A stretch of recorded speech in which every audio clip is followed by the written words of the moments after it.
자, 이제 감사일기를 어떻게 쓸 것이냐. 여러분 중에 혹시 감사일기 쓰시는 분이 계실지 모르겠는데, 어제 쓰시겠다고 약속하신 분이 98%였거든요. 쓰는 방법을 제가 좀 알려드릴게요. 여러분 이제 교재 한번 보시죠. 교재 7가지인가 적혀 있어요. 잠깐 좀 한번 보시기 바랍니다. 자, 어떻게 우리가 감사일기를 쓸 것인가. 지금 이제 다른 곳에서 제가 실제로 감사일기를 쓰는 연습을 지금 하고 있는 건데요. 일단 억지로 쓰지 말라는 거예요. 하루에 몇 개씩 써야 된다. 막 의무적으로 하루에 5개를 써야 되고 3개를 써야 되고 이런 훈련을 하는 과정이 있는데 처음에는 그렇게 훈련해야 되겠죠.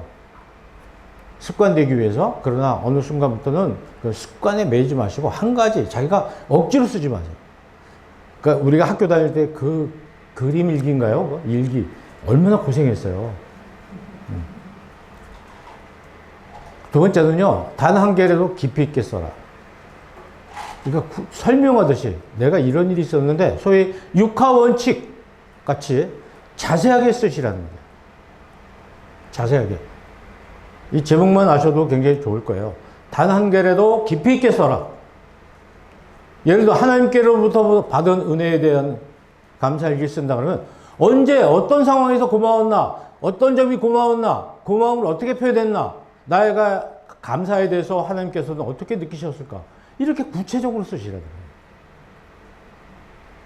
거예요. 기침을 멈추게 해주셔서 감사합니다. 이렇게 한 줄로 딱 쓰지 마시고 자세히 쓰세요. 자세히. 여러분 우리나라의 훌륭한 노벨상, 노벨 문학상이 우리나라에 나왔어요. 그때 나라가 굉장히 형편이 어두운 상황이어서 빛이 안 났지만 단군인 이래 처음이에요. 문학상이 최고거든요. 노벨 문학상. 그걸 우리나라에서 차지했다고요. 한강 작가는 어떻게 저렇게 훌륭한 작가가 됐을까요? 일기 썼죠. 이렇게 메모했죠. 제가 아까 제 자랑을 했는데 50권을 어떻게 썼습니까? 이걸 쓴 거예요. 이렇게 부지런히 메모하고 생각하고 기록을 남긴 것이 저희 집에 가면 한약방의 통같이 굉장히 많이 분류가 되어 있어요. 거기에 뜯어서 집어넣습니다. 그리고 다음에 그걸 모아서 더 깊이 생각하고 보충해서 방송도 하고 강의도 하고 글도 쓰고. 여러분 그렇게 해보세요. 여러분 다 하실 수 있어요. 이런 노력을 통해서 한강도 작가가 된 거예요. 훌륭한 작가가 된 거죠. 좀 구체적으로 생각하라고. 우리는 사색하는 걸 싫어하는 거예요. 그러니까 늘 얼굴이 사색이 돼서 산다. 생각해보세요. 생각해보면, 이건 이런 점도 있네. 그래서 단편적으로, 극단적으로 생각하지 않아요. 저럴 수도 있겠다. 여러분, 자살하는 사람, 막 투신하는 사람 있잖아요. 잡아가지고 간신히 잡아서 끌어올려 놔보세요. 자기가 또 떨어지려고 그러지 않습니다. 여러분, 생각을 할 시간이 필요합니다. 생각. 하나님께 감사하고 또 이렇게. 이웃으로부터 받은 감사도 고마운 사람이 누구고 어떤 상황에서 그리고 어떤 점이 고마웠고 어떻게 나는 표현했고 그때 그 사람 반응이 어땠는지 이렇게 궁극적으로 생각해 보세요. 한 가지 한 가지 구체적으로. 그럼 감사일기가요 그냥 한 페이지가 되거든 넘어요. 이런 것을 자꾸 쓰면 소설가가 되는 거예요. 수필가가 되고. 아이들이 깊이 생각할 수 있게 만들어주세요. 참 재밌는 건 달달 외우는 애들일수록 생각을 못해요. 이게 하나님 굉장히 공평하다고 생각합니다. 암기력이 좋은 사람은요, 사색력이 부족해요. 그러니까 결론은 뭐예요? 제가 암기력이 좋지 않다는 거예요. 저는 암기력이 좋지 않아서 메모를 시작했고, 메모를 하는 덕분에 사색하는 힘을 길렀고, 대신 암기력은 많이 떨어졌고. 저는 사색이 훨씬 나아요. 뭐 암기력? 뭐 중요합니까? 여기 다 있는데 기록한 거. 열어보면 다 되지. 근데 생각을 못하는 건 이건 정말 중병이에요. 중병. 아이들이 학원 가서 제가 대학생들 가르쳤잖아요. 교수 출신인데 대학생들 중에서 가장 문제점이 뭐냐면 자기 생각이 없는 거예요. 자기 생각. 숙제 내주면요. 가로로 써야 돼요? 세로로 써야 돼요? 이런 걸 물어보죠. 뭘 어떻게 해야 돼요? 일일이 얘기 안 해주면 하지 못하는 그런 종류의 어떤 습관을 가지고 있는 친구들이 많아요. 목적이 뭔지 알면 설명 안 해도 알잖아요. 알아서 할 수 있잖아요. 근데 일일이 얘기를 해주지 않으면 어떤 아이는 뭐 시험 보는 날도 잊어버리고 자기 주도력이 없어. 자기 사색의 공간이 없으니까 이런 문제가 생기는 거예요. 저는 우리 자녀들 키우신 분들 그 대학 가는 걸 위해서 애들 암기를 시켜서 사색의 공간을 다 지워버리지 마시고 사색을 많이 할 수 있도록 생각을 많이 할 수 있도록 해주세요. 이런 것도 마찬가지인데요. 자전거 사달라고 아이가 그러잖아요. 그럼 아이가 맨날 사달라고 그러니까 귀찮아가지고 사주는 엄마들이 있어요. 근데 그렇게 사주면 안 돼요. 엄마를 아빠를 설득해봐라. 왜 네가 자전거를 사야 되는지 설득해봐라. 그럼 얘 머리 아파져요. 그때부터. 설득해야 되잖아요. 왜 필요한지. 그러다가 지가 설득 못하면 포기해요. 근데 다음에 자전거를 갖고 싶잖아요. 그거 생각해. 어떻게 해야지 설득할 수 있을까? 그리고 마침내 생각을 해서 얘기를 하잖아요. 그 다음에 이제 엄마 아빠가 마찬가지예요. 자전거 값이 얼마냐? 뭐 예를 들어 4만 원이다 그러면 4만 원을 엄마 아빠가 4만 원 중에서 2만 원을 줄 테니 2만 원은 네가 해결해라. 그럼 어떻게 2만 원 벌 건가 방법을 연구해서 내일 얘기해. 그러면 뭐지? 집에 있는 거 쓰레기 갖다 버리는데 200원, 500원. 그러면 앞으로 몇 달 동안 해야죠. 그렇게 해서 반반 해가지고 자전거를 사게 해주는 거예요. 그거 하나가 아이들 생각을 굉장히 많이 하게 해주는 거예요. 그냥 생각 없이 졸르면 할 수 없어. 아유, 귀찮아. 그래서 사주고. 그렇게 해서 앞으로 어떻게 될까요? 떼를 쓰는 거죠. 여러분, 서양 아이들 교육하고 우리나라 아이 교육 중에서 대표적인 게 떼 쓰는 거예요. 우리나라는 떼를 써요. 우리나라 아이들은. 떼를 써서 문제를 해결합니다. 서양 애들은 그렇지 않아요. 설득합니다. 어려서부터. 설득하는 연습을 시켜요. 그러니까 우리나라는 정치적으로 참 어려워요, 우리나라는. 왜? 떼 쓰는 국민들이 너무 많아요. 그 북한문 교인들도 그렇고, 일반 시민들이 피켓 들고 떼를 써요. 심지어는 국회의원도 떼를 써. 이게 떼를 써서 해결하려고 하는 습성이 많은 거예요. 논리적으로 토론해서 지면은 깨갱 하고 지고 말아야 되는데, 논리가 아니라 막 떼를 쓰는 거예요. 고집을 부리고. 이건 굉장히 심각한 상황이라고 볼 수가 있어요. 그래서 저는 우산 씌워줘서 고맙다. 궁금한 게 얼마나 많아요. 궁금한 거 다 적으라는 말이에요. 설명하듯이. 그리고 이런 거죠, 뭐. 내가 베푸는 감사. 내가 누구한테 뭘 베풀었어. 언제 어디서 무엇을 왜 어떻게 했더니 상대방 기분 어떤 반응을 일으켰고 그때 내 기분은 어땠는가 자세히 적어보라는 거죠. 그래야지 이걸 적으면서 굉장히 많은 생각을 하게 되는 거예요. 아무 생각 없어요. 교회 와서도 아무 생각 없이 앉아있다가 머릿속을 비우고 목사님이 설교해 주시는 내용을 담고 가는데 아까 말씀드렸죠. 가다가 절반이 없어진다고. 내 생각을 가지고 있어야 목사님 말씀이 그것이 만나잖아요. 그러면 완전한 내 생각이 되고 내 삶이 되잖아요. 이렇게 구체적으로. 그러니까 누가 좀 궁금해 할 만한 내용을 자세히 적으라는 거예요. 궁금해. 우리 아파트에 어느 아주머니가 청소를 하시더라고요. 엘리베이터.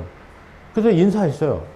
그리고 어떻게 인사했냐면 날마다 이렇게 해주셔서 우리가 정말 깨끗하게 지낼 수 있다고. 정말 고맙다. 아주 의미 있는 일 하시고 계시다고.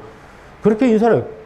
이 아주머니는 이렇게 엘리베이터 타고 저 만나면 너무 좋아하시고 또 저쪽에서 복도에서 하시다가도 큰 절 보면 인사를 하시고 저도 반갑게 인사를 하고. 왜냐면 본인이 하는 일의 의미를 제가 알려드렸기 때문에 굉장히 열심히 하시는 거예요. 네. 이게 이런 장면들을 자꾸 적어보면 내가 다른 곳에서도 이렇게 해야 되겠구나. 지금 대통령 되신 분이 이런 걸 굉장히 잘 하시더라고요. 어려운 사람들에 대한 관심.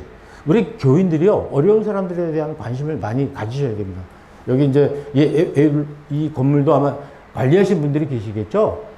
근데 복음중심교회 교인들이 무지하게 친절하다는 그걸 받으셔야 돼요. 만약에 우리가 이 주변에서 많이 만나는 분, 여기 상주하시는 분들이라든지 여기 관리하시는 분들, 이런 분들이 우리 교인들이 친절하다 그런 느낌을 못 받으면 우리는 문제가 있는 거예요. 문제. 주차도 잘 하셔야 돼요. 남에게 불편 주지 않도록 좀 멀리 대시고, 여기 멀어봐야 뭐 얼마 안 되던데. 다른 분들 앞에 댈 수 있도록 우리는 댈 수 있지만 안쪽에 대시고, 우리끼리 좀 불편하더라도 뭐 키 없으면 여기 올라와서 얘기하면 금방 누구 차인지 뺄 수 있잖아요. 좀 우리가 가까운 데서부터 굉장히 친절한 사람이 돼요. 친절한. 가정에서도 그렇고, 상점에 가서도 그렇고, 단골로 가는 음식점에 가서도 그렇고. 그래서 그것이 우리가 감사일기를 쓴 목적이기도 합니다. 그리고 습관적으로 써라.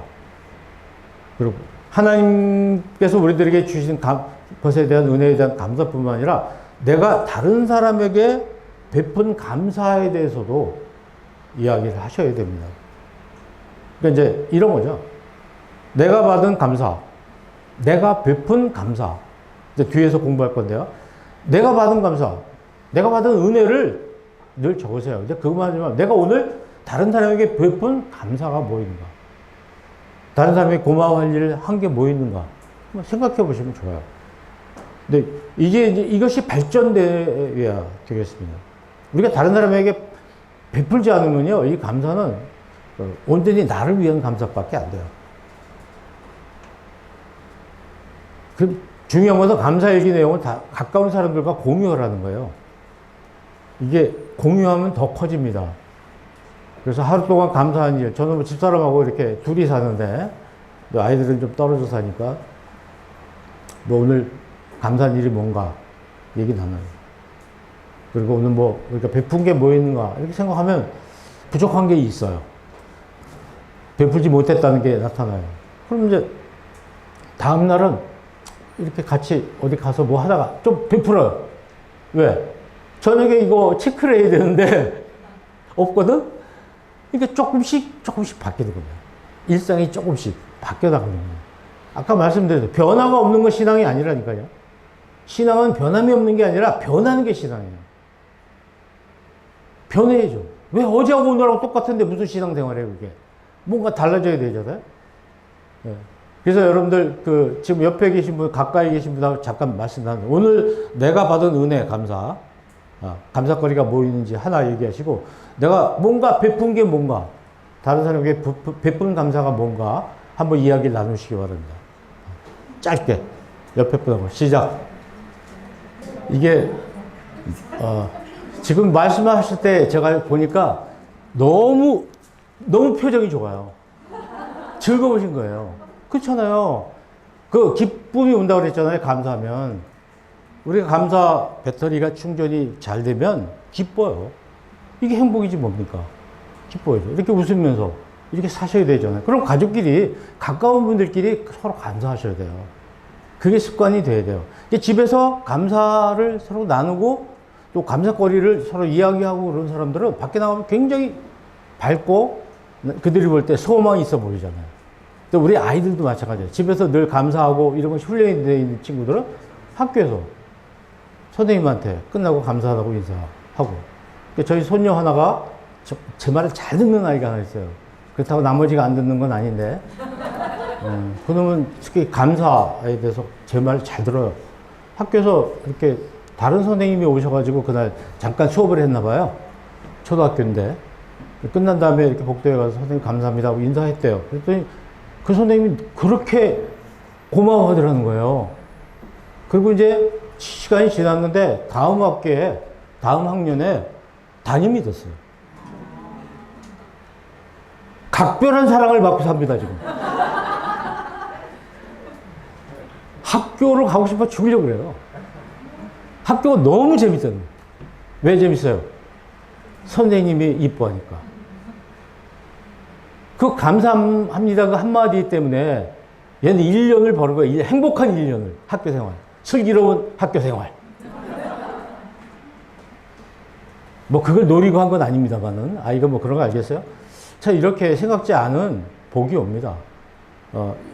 저는 우리 여기 셀이 있죠. 한 10개 정도의 셀이 있습니까? 셀을 모일 때마다 내가 받은 감사와 내가 베푼 감사에 대해서 돌아가면서 이야기를 나누기 시작하세요. 무슨 모임을 할 때마다 이거부터 시작하세요. 교회에서 뭐 당회할 때도 이거부터 하고 시작하면요, 싸움 안 나요. 재직해도 이거부터 옆에 사람들끼리 이렇게 나눠서 하고 시작하면 절대로 은혜스럽지 못한 그런 일도 생기지 않아요. 우리가 이 중요한 걸 놓치고 회의를 하니까 문제가 생기는 거 아닌가 생각해요. 중요한 건 대세김질이에요. 부부가 같이 살다 보면 갈등도 있습니다. 그때마다 보면 막 화도 나고 그렇지만 저는 앨범을 찾아가지고 그렇게 좀 옛날 결혼 뭐 연애 때 사진 이런 거 좀 꺼내봐요. 한참 이렇게 보고 나면 아유 내가 뭐 이런 거 가지고 내가 화를 낼 일이 아니네. 그때 이런 시간을 막 추억이 떠오르잖아요. 일기장 마찬가지예요. 감사일기 써서 뭐 합니까? 어느 교회니까 감사일기 전시회를 하더라고요. 사생활을 왜 전시회를 합니까? 그래서 진짜 그다음부터는 사생활을 빼고 적게 되겠죠. 전시할지 모르니까. 그러면 안 돼요. 감사일기장은 내 사생활이고 내 사생활은 남편이 봐도 안 돼요. 아내가 봐도 안 돼요. 그냥 내 것이요. 나만의 세계예요. 이거 존중해 주셔야 됩니다. 그래서 거기다 적었던 것들을 감사일기를 쌓아두세요. 쌓아두시고 있다가 어느 날 좀 울적할 때 열어보는 거예요. 대세김질을 하는 거예요. 하나님께서 날 이렇게 많이 사랑하시는구나. 내 이웃들이 날 이렇게 사랑하는구나. 그거 보면 힘이 나요. 그래서 감사일기장은 대세김을 해야 된다. 이게 굉장히 중요한 얘기입니다. 한번 읽어보시죠. 대세김. 대세김. 적으세요. 적어서 이렇게 일기장, 제가 만든 일기장인데 이쪽에는 내가 받은 감사일기, 이쪽에는 내가 베푼 감사일기. 그래서 여기는 여기서부터 써나가고 여기는 여기서부터 써나가는 거예요. 가게 가서 이거 한 10권 사세요. 이런 노트 그냥 이렇게 된 거 한 10권 사셔가지고 오늘부터 쓰세요. 내가 받은, 내가 베푼. 가족들, 그리고 저녁마다 한번 만나서 드라마 볼 생각 하지 말고 요거 한번 서로 나눠서 한 바퀴 돌고 저녁 먹으면 돼요.